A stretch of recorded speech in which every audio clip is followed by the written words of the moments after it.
Kapag daw ikaw ay student license permit holder, dapat daw may kasama kang professional driver's license holder para makapagmaneho ka.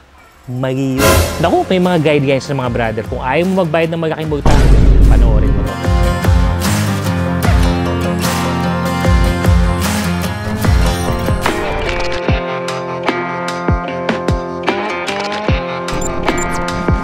Bago natin ituloy yung usap na yan mga brother, be sure na nakasubscribe kayo sa channel at page ng Motor ni Juan dahil napansin namin karamihan ng mga nanonood sa inyo ay hindi pa nakafollow at nakasubscribe.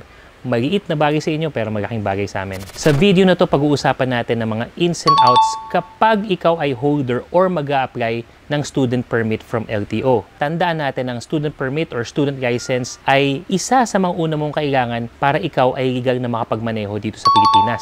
Ang student license mga brother ay hindi libre. You have to pay about 320 pesos for the actual student permit. Pero hindi lang yan ang babayaran mo if you are to apply for one. Kasi tandaan natin, meron ka pang ibang mga requirements pa na kailangan ma-secure mo na bago ka mag-apply ng isang student permit. Tandaan natin mga brother na ang student permit ay valid yan for 1 year. If in case hindi ka pa mag-upgrade into a non-pro or non-professional driver's license, yan ay kailangan mo pa rin i-renew. Paalala lang mga brother that once you have your student permit, generally hindi siya kino-consider na isang valid ID.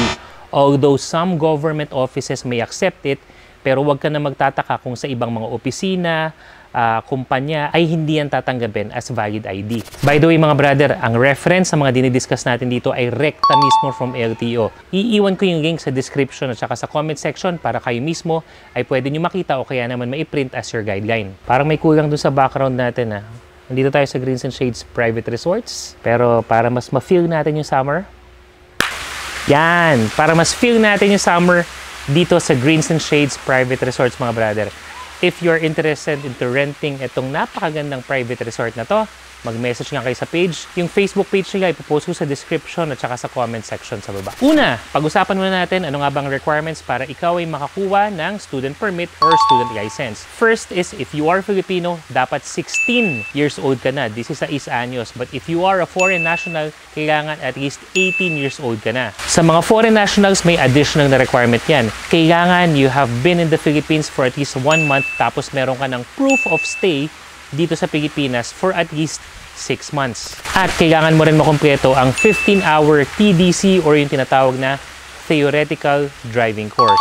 Pagpasok ka sa mga yan, syempre, kailangan mo ng application form na sa LTO na mismo manggagaling. Kailangan mo ng medical certificate from an LTO accredited clinic at kailangan mo mag-present ng isa sa mga pagkakakilanlan na to. Kahit isa lang dyan. Pero para sigurado, dala ka na lang dalawa. Kapag wala ka pang 18 years old in applying for student permit, kailangan mo ng iyong parents or guardians consent. Tapos, kailangan naka-attach din dyan yung valid ID or copy ng valid ID ng iyong parent or guardian. Pwede mo yan i-apply online para hindi ka na mismo pupunta sa LTO branches, mas convenient sa oras mo. Pero hindi ko na isa-isahin dito yung proseso. Ang kailangan mo lang ay magpunta sa LTMS portal ng LTO, mag-login at sundan lang ang mga steps online para masubmit mo yung mga documents na yan at masimulan na yung pag-apply ng student permit mo. Siguro kung gusto mong i-feature natin kung paano mag-apply online for student permit, i-comment mo lang LTO online. Para yan ang isa sa mga gagawin nating video sa mga susunod. Para naman sa mga gusto magpunta sa LTO mismo para mag-apply ng kanilang student license or student permit, be sure lang na dala mo na lahat ng mga requirements na diniscuss natin kanina para hindi ka na magpapabalik-balik. Ang una mong gagawin ay pupunta ka lang sa customer service window or ituturo naman nila sa inyo kung saang window ka pupunta para makukuha ka ng application form, i-attach mo doon yung mga requirements mo at bibigyan ka rin naman ng queue number o kung pang ilan ka sa pila. Habang naghihintay ng iyong turn or yung number mo na matawag, yun na yung oras mo para i-fill out yung application form na kinuha mo. At syempre, pag tinawag na yung numero mo or yung queue number mo, submit mo lang yung mga requirements mo, tapos maghihintay ka ulit na tawagin yung either yung pangalan mo o kaya yung number mo ulit. Kasi sa puntong to, habang naghihintay ka, yung LTO personnel na kumuha ng number mo, yung team nila doon is already validating, authenticating, and checking kung tama ba ang pagkaka-fill out mo at saka tama yung mga information na nandun sa application form mo. Kaya be sure mga brother na accurate yung pag-fill out nyo ng form para less hassle, para pagpasa mo, hintay ka na lang talaga, goods na yung mga dokumento at information na sinabmit mo. Pag okay na, tatawagin ka ulit para naman ikaw ay kuha na ng picture at saka signature o yung biometric na tinatawag. After that, yung isa sa mga last steps is magbabayad ka na lang ng fee na nasabi na nga natin ay around 320 pesos para makumpleto yung proseso ng pag-apply mo ng student permit. Yan naman sa cashier's window naman yan. Pagkabayad mo, maghihintay ka na lang na tawagin ka para i-release na sa'yo ang iyong first ever nga ba? Student's permit or student license. Congratulations! Ito ang ilan lamang sa mga paalala natin mga brother. Ang student permit, hindi siya official driver's license. Student's permit nga eh. Ibig sabihin, pinapahintulutan ka na magdala o magmaneho ng sasakyan under certain restrictions. Pag-uusapan natin yung ilang restrictions na yan mamaya-maya. If in case yung LTO branch na napuntahan mo ay wala yung ID, yung PVC ID, pwede ka naman bigyan ng official receipt or OR. Kapag ikaw ay meron ng OR, ng student's permit, it is already considered as a valid student's permit. Ulitin ko lang mga brother ang student permit meron niyang 1-year validity. If in case na mag-e-expire na yan, pwede mo na yan i-apply as non-professional driver's license or i-renew for another student's permit. If in case mag-expire yan at hindi mo ma-renew o kaya hindi mo siya ma-apply as non-pro driver's license, that's within 2 years from the date of issuance, apply ka ulit, back to square one ka in terms of applying for your student's permit.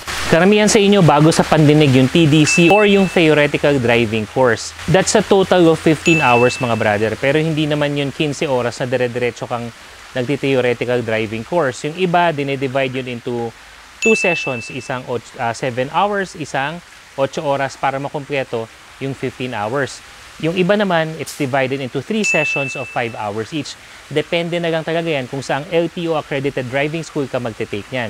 Pagdating sa TDC or Theoretical Driving Course Certificate, kumbaga natapos mo na, binigyan na ka ng certificate, pwede yan i-honor sa kahit na saang LTO branches. Mali din po yung usap-usapan na kung saang area ka lang, halimbawa ako, taga Bulacan ako, dapat ang school ko, dapat ang certificate ko ng TDC ay galing din sa Bulacan Driving School. Mali po yun. Kahit na sa Bulacan ako nag-TDC, nag-apply ako sa Metro Manila or kahit sa Laguna for my student's permit, yung TDC certificate ko or yung Theoretical Driving Course Certificate ko, dapat ay i-honor kahit na saang LTO branches. Another reminder, wag na wag kang magbabayad para yung ma-skip itong TDC or Theoretical Driving Course dahil mahalaga yan in terms of safety and your overall riding and driving skill. Para naman lahat tayo, dapat talaga ganyan yan, dapat lahat tayo in uniform tayo kung ano talaga yung mga dapat nating malaman na rules, policies, regulations when it comes to driving dito sa bansa natin. Tanong, meron na akong student's permit.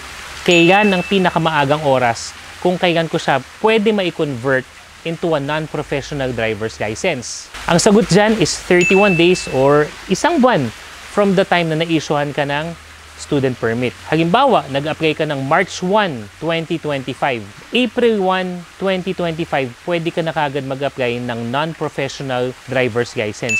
Hindi mo kailangan palipasin yung buong taon or hintayin na mag-e-expire na yung student's permit mo bago ka pa mag-convert into a non-professional driver's license.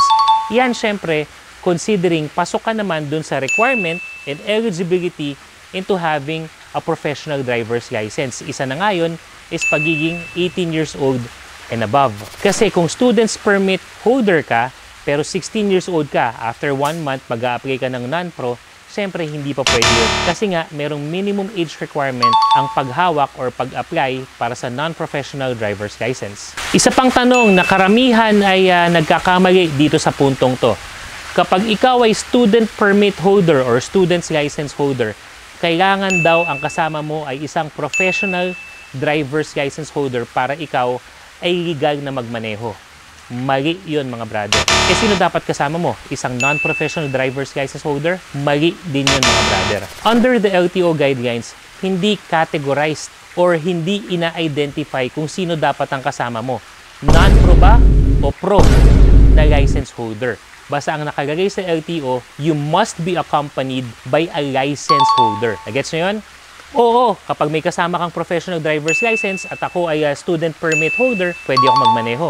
Kapag kasama ko naman ay non-pro, ako ay may student permit, pwede pa rin ako magmaneho. So it doesn't matter whether non-pro or pro yung kasama mo. Kasi maraming mga haka-haka, ito na naman tayo, yun yung mga pigit nating ikinokorek. Maraming mga usap-usapan na, ay, student's permit holder ka lang, kailangan ang kasama mo professional kasi nga student ka lang.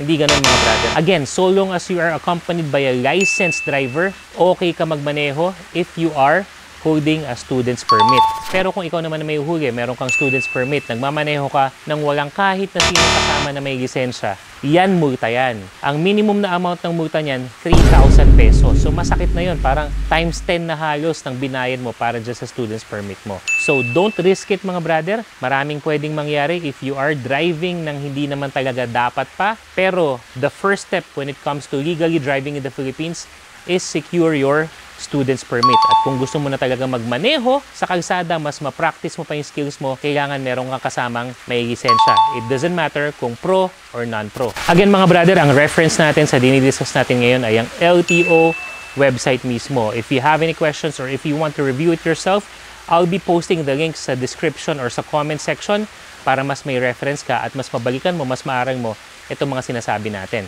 Dito sa ating Motor ni Juan channel, iniiwasan natin mag-discuss or magbigay sa inyo ng mga updates na base sa mga haka-haka, kuro-kuro, ek, kahit na ano.